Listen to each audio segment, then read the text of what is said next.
follow your passion first. First. When I retired from the game, I sat there asking kind of all the wrong questions. What's the biggest industry I can get into? And it's all the wrong stuff. And you got to sit there and ask yourself, okay, what am I truly passionate about? What do I enjoy doing? And when you feel that way, honestly, you feel like you have never worked a day in your life. It's the most fun thing in the world. You get up in the morning excited about what you're doing. And you got to be really honest with yourself about it. If you wake up in the morning and you're dreading going to work, dude, do something else. Right. Do something else. And those are hard decisions to make. But when you make those decisions, it's a very liberating experience. And you find out that the rewards will come. You'd be surprised, like some people, like my kids at 2 could do a lot of things. Right? At 2, I could dribble a basketball, I could shoot a basketball on the Nerf hoop at the house, and I would go to practice with my father. I would observe my father. I'd sit and watch games with him. Well, the passion came from the love for the game. I loved everything about it, like the smell of the ball, the smell of like brand new sneakers, and like the sound the ball makes when it hits the ground. Ball going through the net, like all those things I love. And so the passion comes from that, because once you have that love, you just want to be a part of this thing all the time. I was born to play basketball, you know what I mean? And I played a lot of different sports, but nothing brought me the sense of peace and of escape, that the game of basketball did. That sports has for life. Sports is the greatest metaphor we have in terms of dealing with life. Because, even if you listen to music will give you guidance, right? That you can then meditate on and think about how you would apply it. In sports, you have to apply it in the here and now. You're faced with challenges moment to moment. You're faced with pressures and anxiety and communication or the lack thereof and all this other stuff. Like, it's in the moment. So you have to live it.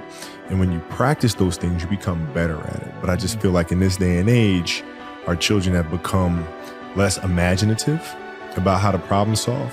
And parents and coaches have become more directive in trying to mandate or give orders or teach kids how to think and teach kids how to behave and tell them how to behave versus teaching them how to behave. Basketball for me was the most important thing. So everything I saw, whether it was TV shows, whether it was books I read, people I talked to, everything was done to try to learn how to become a better basketball player. Everything. And so when you have that point of view, then literally the world becomes your library to help you to become better at your craft. I growing up in Italy. When I first moved over there, it was, I didn't speak Italian. I didn't have any friends. I had the game of basketball, and through sport and playing soccer, I was able to make friends and build connections. But it was a lot of time spent alone. And when I came back to the States, I wasn't the most athletic kid. I was really scrawny, like really, really skinny, and had like major knee issues because I was growing. So I was the dorky kid with high socks and big old knee pads. I had to look long term.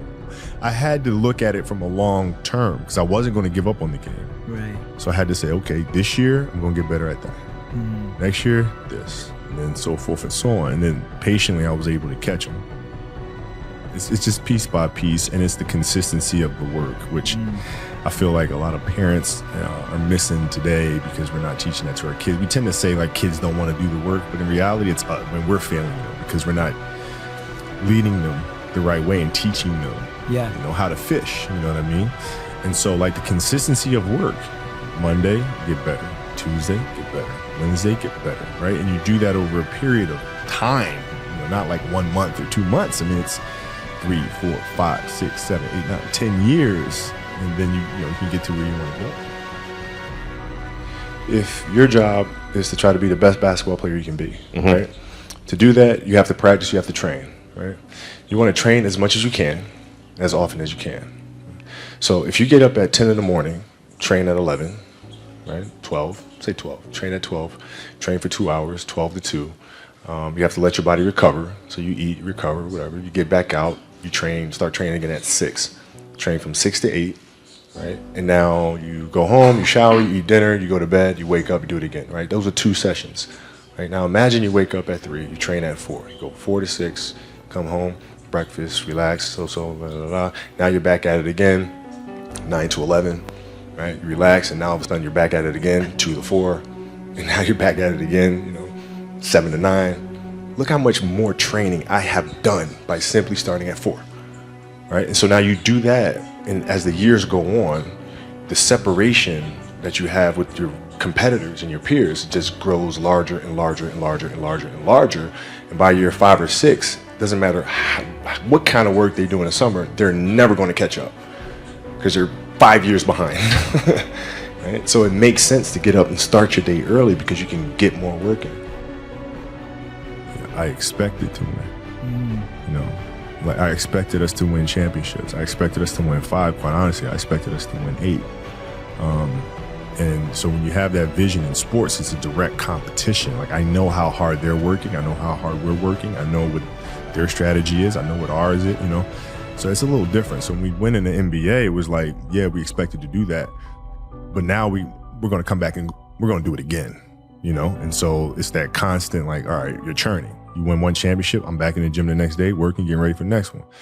Now, it's different because it's not about the awards. You just wind up trying to create something that's going to inspire someone that hopefully, through that inspiration, they can inspire somebody else. And what I've come to learn as my career went on is that's more significant than any championship. Is how do you connect with somebody that can then connect with another?